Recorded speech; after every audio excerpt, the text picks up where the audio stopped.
so I want to take just a moment because you got a little bit of a thimble about what we are about earlier.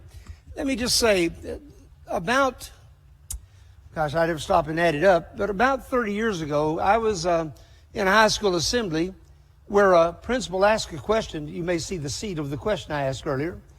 But a principal invited a speaker to our high school, and I was clued in before as pastor of a local church, so I rushed down and caught the fifth of the 5 assemblies and was greatly offended by what transpired. And that resulted in my mobilizing our church family and getting involved. You know, I'd been raised by a father who worked for 37 years for Sheffield Steel until they closed the plant. I worked there one summer, and God called me to go to college. I tell you, one summer at the steel mill was enough for me. But I was taught from an early age that 2 things you don't talk about in public is religion and politics. And what I discovered as an adult is that's the 2 things we ought to talk about the most. Because politics is the art of settling differences short of bullets. And no one's ever always right. And people do have differing opinions. And so I, from that point forward, began to preach and free our people to run for public office and to get involved in being salt and light in the culture. And that really is what precipitated this meeting tonight. I for the last 30 plus years, have been involved in encouraging pastors like John Greiner. But he needs no encouragement. I just need to put him on the road. He understands the importance of the church engaging, and that's why we were privileged to hold this assembly in this particular place.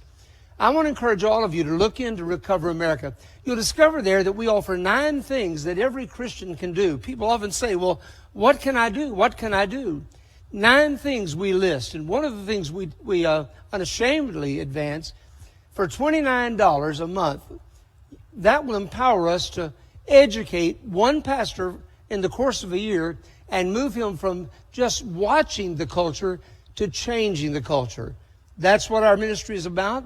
And I want to encourage you to consider looking at that and looking at what we are doing at recoveramerica.com.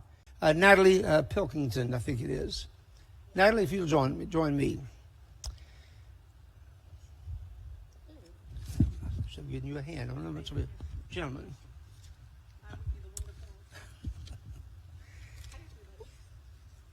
Well, we welcome you and thank you for putting yourself on the line. This is Natalie Pilkinton. Am I saying that correctly?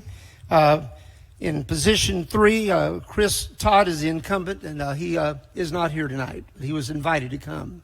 Let's begin, if you will, by just taking 2 minutes, as much as 2 minutes, and give an opening statement as to why you are involved in running for this position and why you would like to be elected. Okay. Hi, everybody. First, I want to thank you for coming, and I want to thank you for getting involved and at least informing yourself on the candidates. That's so much more than just believing what you're being told. I appreciate you.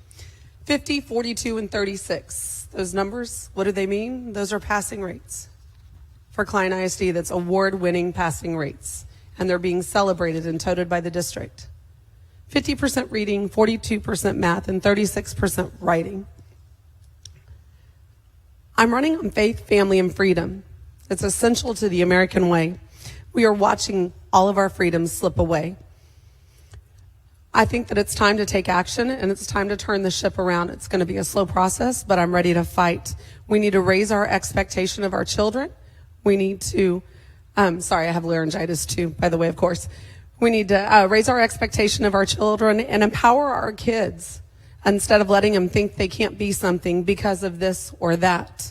Giving teachers the tools they need and the support that they need to teach. Focus more on long-term growth. And if that means the student doesn't pass right away, that is okay. I think we will work with them and make things happen. Passing to pass is not fair to the students or their families. I'm a mother of 4, an entrepreneur, and more. I took a small local company called Lifestyles Unlimited nationwide. I didn't own it, but I helped grow it. Why did I decide to run? I was sitting around looking at my girlfriends and my mom's groups and everyone else and waiting for somebody to, no, I need more time, waiting for somebody else to step up, and nobody was stepping up. So if not anyone else, then who? Then me. I had to step up and be the change that I desired to see in my district. I have 4 kids from 20 to a 5-year-old in kindergarten. So I'm going to be around a while. I'm not going anywhere, but I'm not staying on the board forever. So y'all vote me in. I'll do what I got to do and I'll get out. So just saying. But it's time to be transparent, and it's time to give parents a voice. Time to Thank you, Natalie. No. Okay. Thank you. You can finish in the last minute. Yes, sir. Question number 2. Are you a person of faith? And if so, how will faith guide your decision-making as a trustee? I am very much a person of faith. Faith, family, and freedom is what I'm running on. God is my center. God is my main focus and my priority. I look to him for everything in reflection that I do. Like Matt said, I pray before big decisions, before anything. Anytime somebody calls me with bad news, it's not, oh, that sucks. It's let's pray. Like, how can I pray for you? What can we do? And anytime I'm up against a challenge, it's always handing it over to God, and it's always waiting and pausing and having clarity to be able to move forward. And I think that's very important, and not being reactory. Very good. I think Constable Mark Herman gave everyone a crystal clear picture of how faith interacts with your job when he, without hesitation, called evil evil and good good, and then asked people to pray for these wounded constables and for the family of the one that we lost. So a beautiful illustration, contemporary to where we are tonight. Absolutely. I want you to define critical race theory as you understand it, and then tell us if it has a place in Klein Independent School District. Critical race theory is divisive. It's supposed to be cultural responsive training or cultural, I don't even know, SEL, whatever you want to call it, whatever name you want to give it. It doesn't have a place. It's very divisive. It doesn't add any value. I think to look at somebody just based on their race is wrong. It's racist in itself. When you're looking at a white child and you're telling them that you're racist no matter what, I read White Fragility because Klein ISD has a cultural responsive training, 88 pages. And I have a copy. I can email it to you from their Klein training that they did, cultural responsive. White Fragility is one of the books that they suggest. And in that book, by a Marxist, it specifically states that white people are racist and all white people are racist. How dare you say that? How dare you suggest that teachers read this book? This training was in April 2021. I have a daughter that came home, and I'm not saying she learned this at Klein, but it's everywhere, people. She came home and said, Mom, you're a racist. I looked at her and I was like, what? Like a dog looks at their owner when they're doing something stupid. Like, what? What are you saying to me? Like, that's not even processing. And then to be a black child in America or to have CRT, to be told that you can't do or be anything that you want because of systematic racism, that is unfair. How dare you tell any child in this great country of America that they can't be and do something that they desire to be? So there is no place for that. However, I do understand, thank you, I do understand that there's poverty. I do understand that there are family situations. I do understand that everybody has a story to tell and everybody is different and unique. And that needs to be told and understood. And teachers need to understand where the child's coming from and what's going on in the home life so that they can better serve that child. If they're the oldest child of 6. I mean, I volunteered in communities and schools, and I chased down the 7th grade homecoming queen who was pregnant by a 21-year-old when I volunteered in Easton. I know the family statuses. I know the situations, and I know life isn't perfect. It may be rosy over here behind closed doors, you may think, but every family is different. And you need to understand, the teachers need to understand. When I knocked on that family's door for that homecoming queen to bring her back, she was one of 7, the oldest of 7 kids in a 2-bedroom apartment with a mom who's like, I don't know where Maria is and I don't care.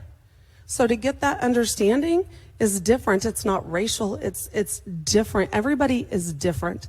Don't paint people with a broad brush. Judge them by the character, not the content.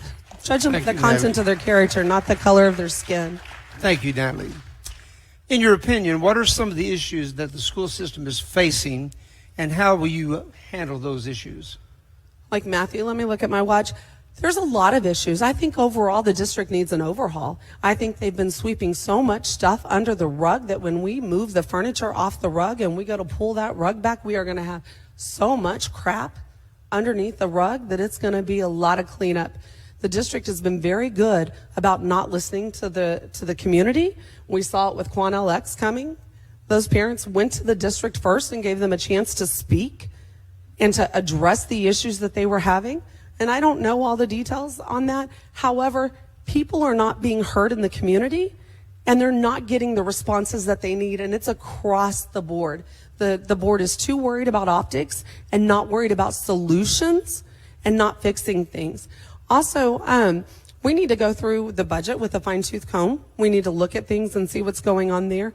Look at the contracts, see everything. We also need to get in the curriculum. We need to have transparency with the curriculum. We need to make sure that parents understand where they can find the training, what's going on in the classroom, what books are required to reading. And we also need to have town halls. You know, people have been asking me, have you been to a board meeting? I'm like, have you? Have you been to a board meeting? Because whenever we try and go, they reschedule it, they move the location, they change the time. They're doing this everywhere. They don't send you an email for the board meetings, but they sure will send you an email for what's going on in TikTok. So no, we need a lot of changes, and we need to have more transparency. And the board needs to have conversations in town halls. They need to talk to everybody, whether they agree with them or not. People need to be heard. If you were in a position as a trustee and some decision you made caused a lot of reaction negatively, not everybody likes every decision made, would you be in favor of the FBI coming and investigating those who raise the questions, perhaps even classifying them as domestic terrorists? No, let's withdraw from TASB. Let's withdraw from NAS and ASB too. We don't need that. We don't need that divisiveness, and we need people with the spine that'll stand up to up. Because I tell you what, this isn't just Klein ISD. The reason why you're hearing this narrative across the nation is it's coming from the UN, it's coming from the national government, and it's trickling its way down. So we need people that'll stand up without fear, without apologies, and not worry about optics, and stand up for what's right, and stand up for our kids, stand up for their education. And let's get back to their education. Let's get that 50, 42, and 36 up. Let's get back to basics. That's really what we got to do. Thank you, Natalie. Are you in favor of the heartbeat bill which Governor Abbott signed into law, which some have sought to discredit and even stop? Absolutely. No more precious of a gift than a life. What are your thoughts about mask mandates, and particularly among our younger children? Are you in favor of them? Would you impose them as a school board member? Absolutely not. I don't think we should be infringing on parental rights. I don't think that it's the school district's say. If you want your child in a mask, if you want to vaccinate your child, if you want to ensure your child is safe, you can homeschool or online school. I don't necessarily like to say homeschool because there's a lot of people that can't. But let my kid be mask free. If you want your kid to wear a mask, you wear a mask. But that's originally why I ran. I got sidetracked like everybody else with the CRT stuff. I want mental health. I want my kindergartner to be able to see his teacher smile. I want them to feel their warmth. I want the classmates to see each other. I want to be able to read your lips. I have laryngitis. When people have a mask, how many of us have tried to go check out somewhere and you're like, I'm sorry, what? What did you say? Let's get back to some basics. Masks don't work even. You've seen the studies on it that's been released. Even if you look at the ISDs around us, the people that have required masks and violated the mask mandate, they have higher COVID rates, so it doesn't even effectively work. Natalie, which of the two parties most reflect your values? I'm not asking what party you're a member of, but of the two major parties, which most closely reflects your values? Conservative. So for me, I feel like sometimes the Republicans aren't conservative enough, but it's about personal freedoms and personal rights. Take 1 minute and summarize why you're running for this office. I'm running because I want to get back to basics. I want to stop all the background noise, stop all the division. I want to bring town halls in. I want to bring transparency. I want to open up the curriculum. I want parents to have access to their kids.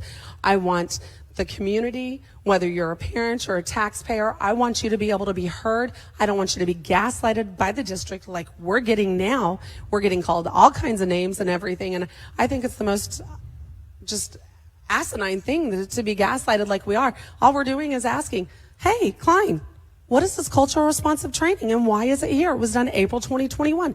You can say there is no CRT in the district. There is CRT in the district. Why gaslight? Just deal with the issues head on and address it and find solutions. Don't vote all across the board one way. Like, it's okay to have dissent. It's okay to have discussions. And let's be part of the change. Let's show our kids what it is to disagree, to agree, to move on, to have adult conversations, and be respectful through the process. That's not happening these days. It's all name calling, mudslinging, and everything else. Let's just move forward and make our kids better and hold them up. The kids know how to game the system now. I have 4 kids. My 17-year-old's gaming the system now. That's why I say it's not okay to just pass to pass. Hold him back. Make him fail. He knows he can go to Ingenuity and pass, no problem. Thank you, Natalie. Let's give Natalie Pilkinton a round of applause, shall we?